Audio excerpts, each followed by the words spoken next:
কালো না হলে বুঝতে হবে যে আয়রন হচ্ছে যে ফ্রি, ঠিক আছে, আর কালো হলে বুঝতে হবে যে আয়রন আছে। তো আমরা দেখবো আসলে আয়রন আছে কি নাই, যেহেতু এখন রোদের মধ্যে আছি ভিডিওটা আরো ক্লিয়ার হবে। আমাদের বাড়িতে পানিতে প্রচুর পরিমাণে আয়রন, এই জন্য হচ্ছে ফিল্টার বানানো হচ্ছে, একদম হচ্ছে মজুর একটা এই বোতল দিয়ে দেখতে পাচ্ছেন। এটা কিন্তু দারুণ একটা টেকনিক। এই পাশ থেকে পানি ঢুকবে, এই পাশ থেকে ঢুকবার এই পাশ থেকে কিন্তু বের হবে, মোটামুটি ফিল্টারের মধ্যেই হয়ে যাবে। তাদের হচ্ছে বাসায় আয়রন আছে পানিতে, তারা কিন্তু এই টেকনিকটা অবলম্বন করতে পারেন। সিস্টেমটা একটু দেখে নেন।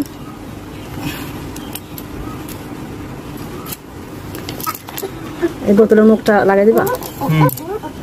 আচ্ছা, একটু দেখেন, এই সিস্টেম করে বোতলের মুখটা লাগানো হচ্ছে আর কি। আর পানি ঢুকবে ওদিক দিয়ে, দেখি বাবা, এদিকে দাও তো বাবা। এই যে এদিক দিয়ে পানি ঢুকবে, তারপরে চলে যাবে বোতলের মধ্যে, তারপর বোতলের নিচ দিয়ে বের হবে আর কি। পানি দেওয়া হচ্ছে আর নিচ দিয়ে পানি পড়বে কিনা এটা আমরা দেখবো। এই যে পানি পড়তেছে, অনেক সুন্দরভাবে পানি পড়তেছে।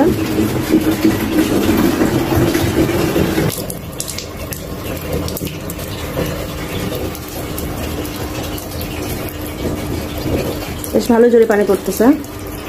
সমস্ত আয়রন হচ্ছে এই বোতলের ভিতরে, মানে যে দড়িটা পাওয়া যায় সেই দড়ির মধ্যে আয়রন হচ্ছে হয়ে থাকবে, আটকে থাকবে। যদি পাট হতো তাহলে বেশি ভালো হতো, যেহেতু আমাদের কাছে পাট নেই, এই জন্য কিন্তু বাজার থেকে দড়ি কিনে নিয়ে আসা হচ্ছে। আর এর মধ্যে আয়রন জমা থাকবে, পরবর্তীতে কিন্তু এটা পরিষ্কারও করা যাবে, তারপরে কিন্তু আরো ভালো পানি আসবে। হ্যাঁ, ফু দাও। Good good. আচ্ছা, এটা হচ্ছে এখন কোথায় লাগানো হবে সেটা একটু দেখিয়ে দিচ্ছি আপনাদের। একটা টাঙ্কি আছে, তার মধ্যে কিন্তু ললটা দেওয়া হয়েছে, ওদিক থেকে পানি কিন্তু নিচে আসবে, নিচে থেকে পানি এখানে পড়বে। এখানে কিন্তু বালু দেওয়া আছে, তারপরে হচ্ছে পাথর দেওয়া আছে, তার নিচে কিন্তু একটা বালতি আছে, তার নিচে আরো বালু দেওয়া আছে, পাথর দেওয়া আছে, তার নিচে কিন্তু এরকম ভাবে পানি পড়বে। এই যে পানিটা কিন্তু অনেক ভালো, একদম পরিষ্কার স্বচ্ছ পানি। তো যাদের বাড়িতে আয়রন পানি তারা বুঝে কতটা কষ্ট, সেভাবে করে কিন্তু আপনারা ফিল্টার পানি নিতে পারেন, খুবই ভালো হবে।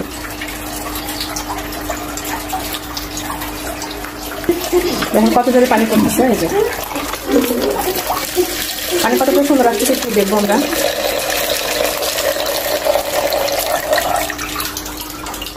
এই যে পরিষ্কার স্বচ্ছ পানি দেখিয়ে নিচ্ছি, দেখেন পানি কতটা হচ্ছে পরিষ্কার হয়েছে সেটা পরীক্ষা করবো এখন। যে কাঁচের গ্লাসে নিব, এরপর হচ্ছে পেয়ারা পাতা দেবো। এর মধ্যে যদি কালো হয় তাহলে বুঝবো যে আয়রন আছে, আর যদি কালো না হয় তাহলে বুঝতে হবে যে আয়রন নেই। তো চলেন পেয়ারা পাতা দিয়ে দেখি এবার।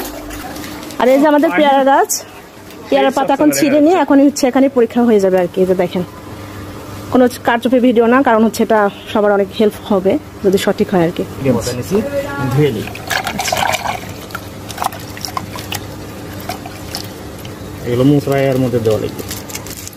এখন যে পানিটা নিয়ে আসলাম না, সেই পানির মধ্যে দিতে হবে।